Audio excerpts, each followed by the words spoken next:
নমস্কার, আমি ডক্টর চিন্ময় রায়। আমি Rajarhat pain clinic, new town, Kolkata থেকে বলছি। আজকে আমি যে টপিকটা সম্বন্ধে আলোচনা করছি সেটার নাম হচ্ছে pain medicine and pain clinic. সবার প্রথমে আমি একটা কোয়েশ্চেন অ্যান্সার ফরম্যাটে জিনিসটা আলোচনা করছি। নাও প্রথম কোয়েশ্চেন হচ্ছে, সবার মাথায় এটা আসতে পারে যে পেন মেডিসিন কী এবং পেন ক্লিনিক কী। তো এটার সাধারণভাবে আমি বলতে গেলে পেন মেডিসিন একটা অ্যালোপ্যাথি সাবজেক্ট, যেরকম ডিফারেন্ট স্পেশালিটি আছে, এটাও একটা স্পেশালিটি অ্যালোপ্যাথিক চিকিৎসা ব্যবস্থার মধ্যে, যেখানে ক্রনিক পেইন বা যে লং স্ট্যান্ডিং পেইনগুলো হয় সেই পেইনের ট্রিটমেন্ট এখানে করা হয়।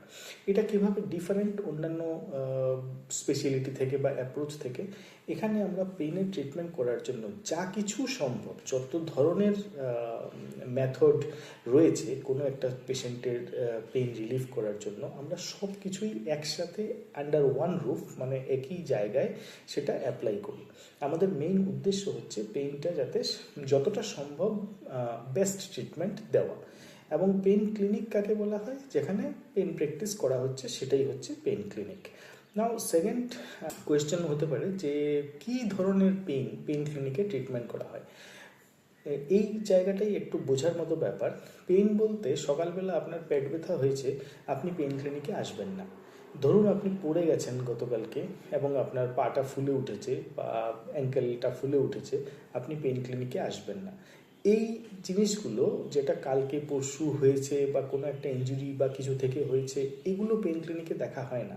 পেইন ক্লিনিকে দেখা হয় যেটা ক্রনিক পেইন অনেক দিন ধরে ধরে চলছে, ধরুন 1 মাস ধরে ব্যথা চলছে, বিভিন্ন যেমন নার্ভের ব্যথা, কোমরের ব্যথা, ঘাড়ের ব্যথা, ইভেন ধরুন ক্যান্সার পেশেন্ট, তার ব্যথা সব মাসের পর মাস চলছে, সেই ব্যথাগুলো পেইন ক্লিনিকে মানে দেখা হয়। মানে এক কথায় বলতে গেলে লং স্ট্যান্ডিং পেইন। অফকোর্স এরকম হতে পারে যে একটা মানুষের লং স্ট্যান্ডিং পেইন, ধরুন হাঁটুর ব্যথা রয়েছে এবং হাঁটুর ব্যথা অনেক দিন ধরেই চলছে, কিন্তু 2 দিন ধরে সেটা বেড়েছে। এক্ষেত্রে আপনি আর নিশ্চয়ই আসতে পারেন, কেননা এটা জাস্ট 2 দিন ধরে বেড়েছে ঠিকই, কিন্তু ব্যথাটা অনেক দিন ধরেই রয়েছে। সুতরাং এই ধরনের ব্যথাগুলো, এমনকি যে ধরুন হেডেক, মাইগ্রেন আছে বা বিভিন্ন মাসেল পেইন আছে, বা ইভেন সার্জারির পরেও অনেক সময় অনেক মানুষের যেখানে ইনসিশন দেওয়া হয়, যেখানে কাটে সার্জারি করার জন্য, সেই জায়গাটার ব্যথাটা থেকে যায় অনেক দিন। তো এইসব ক্ষেত্রে এগুলো জিনিস পেইন ক্লিনিকে দেখা হয়। এবং সুতরাং কারা পেইন ক্লিনিকে আসবে কী ধরনের ব্যথা নিয়ে? যাদের ব্যথা কম করেও 1 মাস বা ওই 4 সপ্তাহ থেকে বেশি দিন ধরে যাদের ব্যথা চলছে, এবং সাধারণ মেডিসিনে সিম্পল একটা পেইন কিলার খেলে ব্যথা কমছে না, মানে কতবার খাবেন আপনি? 2 দিন খেলেন, কমলো, আবার 3 নম্বর দিন এসে গেল, সেই ক্ষেত্রে আপনি পেইন ক্লিনিকে দেখাতে আসবেন।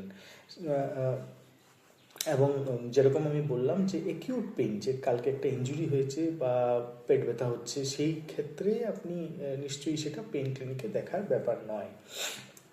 তারপরে নেক্সট কোয়েশ্চেন হতে পারে যে পেইন বেসিক্যালি ইভ্যালুয়েশন পেইন ক্লিনিকে কীভাবে করা হয়। এই ক্ষেত্রে আমরা নর্মালি যে ধরনের অন্যরাও, মানে সব ক্লিনিকেই যেভাবে অ্যাপ্রোচটা করা হয়, এখানেও সেটা সেম। প্রথমে পেশেন্টকে এক্সামিন করা হলো, তার কাছ থেকে হিস্ট্রি শোনা হলো, মানে কি হয়েছে কি হয়নি সেগুলো সব জানা হলো, এবং তাকে এক্সামিন করা হলো, এবং যে ইনভেস্টিগেশন, সেটা ব্লাড ইনভেস্টিগেশন হতে পারে, এক্সরে হতে পারে, সিটি স্ক্যান হতে পারে, এমআরআই হতে পারে, সেগুলো যেগুলো দরকার সেগুলো অ্যাডভাইস করা হলো। তবে আমরা আজকাল বিভিন্ন পেইন ক্লিনিকে আমরা আল্ট্রাসাউন্ড মেশিন আমাদের পাশেই থাকে, সেটা আমরা ডায়াগনোসিস করার জন্য ইউজ করে থাকি। এবং মানে ইমিডিয়েটলি অনেক সময়, অনেক ক্ষেত্রেই, মানে যেগুলো ক্রনিক পেইন, যেগুলো টেন্ডন মাসেল রিলেটেড পেইন, সেগুলো আল্ট্রাসাউন্ড দিয়ে ইমিডিয়েটলি একটা প্রপার ডায়াগনোসিসে আসা যায়। সুতরাং এভাবেই আমরা ডায়াগনোসিস করে থাকি। কিছু ক্ষেত্রে অফকোর্স কিছু ইন্টারভেনশনাল ব্যাপার রয়েছে, যেগুলো মনে করুন একটা ব্যথা সাইড এ থেকে আসছে না সাইড বি থেকে আসছে, এই জিনিসটা কোনো মতেই বোঝার উপায় নেই, কোনো ধরনের টেস্টে কিচ্ছু ধরা পড়ছে না। ইন দ্যাট কেস কী করা হয়, ওই সাইট এতে ধরুন আমি একটু লোকাল অ্যানাস্থেটিক বলে একটা ইঞ্জেকশন দিলাম, দেওয়ার পরে যদি পেশেন্ট বলে যে হ্যাঁ আমার একদম ব্যথা নেই, চলে গেছে, তার মানে আমি জানতে পারলাম যে ওখান থেকে ব্যথা আসছে। তো এটাও একটা টেকনিক, এটাকে বলা হয় জানতে পারলাম যে ওখান থেকে ব্যথা আসছে। তো এটাও একটা টেকনিক, এটাকে বলা হয় ডায়াগনস্টিক ব্লক। সো এই জিনিসগুলো দিয়েই বেসিক্যালি ডায়াগনোসিস করা হয়। ট্রিটমেন্ট নাও, কেউ বলতে পারে যে পেন ক্লিনিকের ট্রিটমেন্ট আর অন্য ট্রিটমেন্টের মধ্যে ডিফারেন্স কী। সব থেকে বড়ো যে ইম্পর্ট্যান্ট জিনিসটা সেটা হচ্ছে মেডিসিনাল ট্রিটমেন্ট নিয়ারলি সেম, যেটা অন্যরাও সবাই দিচ্ছে, আমরাও সেমই দিচ্ছি, মেডিসিনাল ট্রিটমেন্ট সেম। কিন্তু ধরুন মেডিসিনের পরে আপনার নেক্সট স্টেপ, যেটা পেশেন্ট কাজ করছে না মেডিসিনের পরে, মানে ট্রিটমেন্টের নেক্সট আপনি কী করবেন। তো নেক্সট অনেকখানি যদি সার্জারির অ্যাপ্লিকেবল হয় তাহলে অনেকেই অ্যাডভাইস দেবে যে সার্জারি করিয়ে নিন। এখানেই আমাদের একটা ডিফারেন্স, আমাদের ট্রিটমেন্ট মেইনলি নন সার্জিক্যাল, এবং সেই জন্য যদি মেডিসিন কাজ না করে আমরা মেডিসিনের সাথে সেকেন্ড স্টেপ হিসেবে একটা ইন্টারভেনশন যোগ করতে পারি। অনেক সময় ইন্টারভেনশন মানে এক ধরনের ইঞ্জেকশন, হ্যাঁ এক ধরনের ইঞ্জেকশন, যদিও এটা নর্মাল আইএম ইঞ্জেকশন নয়, এটা আলট্রাসাউন্ড বা সিয়াম মানে এক্সরে এগুলোর আন্ডারে এই ইঞ্জেকশনটা দেওয়া হয়, এবং ঠিক যে জায়গা থেকে ব্যথাটা আসছে একদম সাইটে সেই জায়গাতেই ব্যথার ইঞ্জেকশনগুলো দেওয়া হয়, এবং সেই ক্ষেত্রে পেশেন্টের ট্রিটমেন্ট অনেক বেশি ভালো হয়। কয়েকটা আরেকটা কোয়েশ্চেন হতে পারে যে যারাই পেইন ক্লিনিকে আসছে তাদের সবার কি ইঞ্জেকশন নিতে হবে? মোটেই সেটা নয়। আমাদের কাছে যদি 10 জন পেশেন্ট আসে তার মধ্যে অনলি 1 জন বা 2 জনের ইন্টারভেনশন দরকার পড়ে, বাকি 8 জনের ইন্টারভেনশন দরকার পড়ে না। যেরকম আমি বললাম যে প্রথমে আমরা যেরকম মেডিসিনাল ট্রিটমেন্ট সেটাই ফার্স্ট স্টেপ থাকে, যদি সেটা কাজ না করে তো আমাদের কাছে সেকেন্ড অপশন থাকে, সেটা হচ্ছে ইন্টারভেনশন।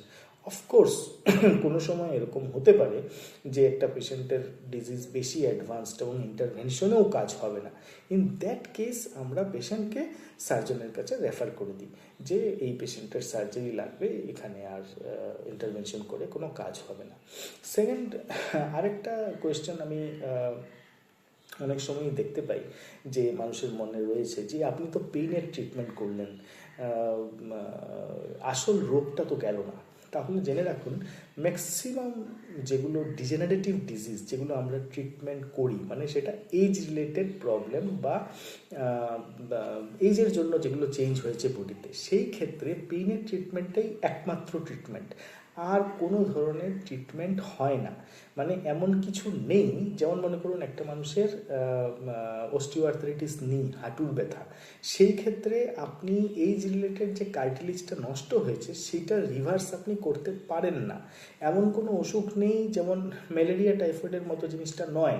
সুতরাং আপনি এটা দিয়ে আর নতুন হাঁটু বানাতে পারবেন না।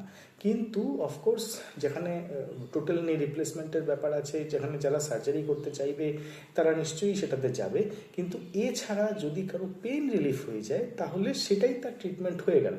সে যদি হাঁটতে চলতে আর ব্যথা না পায় তাহলে তার ট্রিটমেন্ট অতটুকু পর্যন্তই। মানে এটার মধ্যে এরকম না যে এটা পেইনের ট্রিটমেন্ট হলো আর অ্যাকচুয়াল জিনিসটা ট্রিটমেন্ট হলো না। যদিও ট্রিটমেন্টের আমাদের কাছে অনেক মেথড থাকে, শুধু যে আমরা পেইন রিলিফই করি তা না, দেয়ার ইজ এ টার্ম, মানে একটা অপশন আছে যেটাকে বলা হয় রিজেনারেটিভ থেরাপি। মানে আমরা কোনো কোনো ক্ষেত্রে যেগুলো মানে অতটা অ্যাডভান্সড নয় আর্লি স্টেজে, সেখানে আমরা জিনিস স্ট্রাকচার রিজেনারেট করার জন্য কিছু ইন্টারভেনশন করে থাকি, এবং সেই রিজেনারেশন থেরাপির জন্য অবশ্য ইনজেকশন তো দিতেই লাগে। লাস্ট কোয়েশ্চেন আরেকটা হতে পারে যে প্রসিডিওরগুলো কি সেফ কিনা। আমাদের প্রসিডিওরগুলো খুবই সেফ এবং সাইড এফেক্ট নেই বললেই চলে। এগুলো ডে কেয়ার প্রসিডিওর, এবং ম্যাক্সিমাম ওই 2 ঘন্টা থাকতে হয় ক্লিনিকে, এবং তারপরে আমরা ডিসচার্জ করে দিই। সাধারণত এগুলো লোকাল অ্যানাস্থেসিয়ার আন্ডারে করা হয়, পেশেন্ট হেঁটে আসে এবং হেঁটে বাড়ি যায়। সুতরাং লাস্টলি এটাই বলবো যে যখনই কারো ক্রনিক পেইন থাকে, যদি আপনাকে মানে মেডিসিনের ট্রিটমেন্ট শেষ হয়ে গেছে এবং লং স্ট্যান্ডিং পেইন চলছে, মেডিসিনের ট্রিটমেন্টে কাজ করছে না, in that case surgery is a last option. সেটা লাগতেই পারে, কিন্তু মিডিলেও আরেকটা অপশন আছে, সেটাও allopathic treatment, modern allopathic treatment, and সেটা হচ্ছে পেইন ইন্টারভেনশন। সেটা আপনি পেন ক্লিনিকে পেন স্পেশালিস্টদের কাছে আসলেই পাবেন। নমস্কার।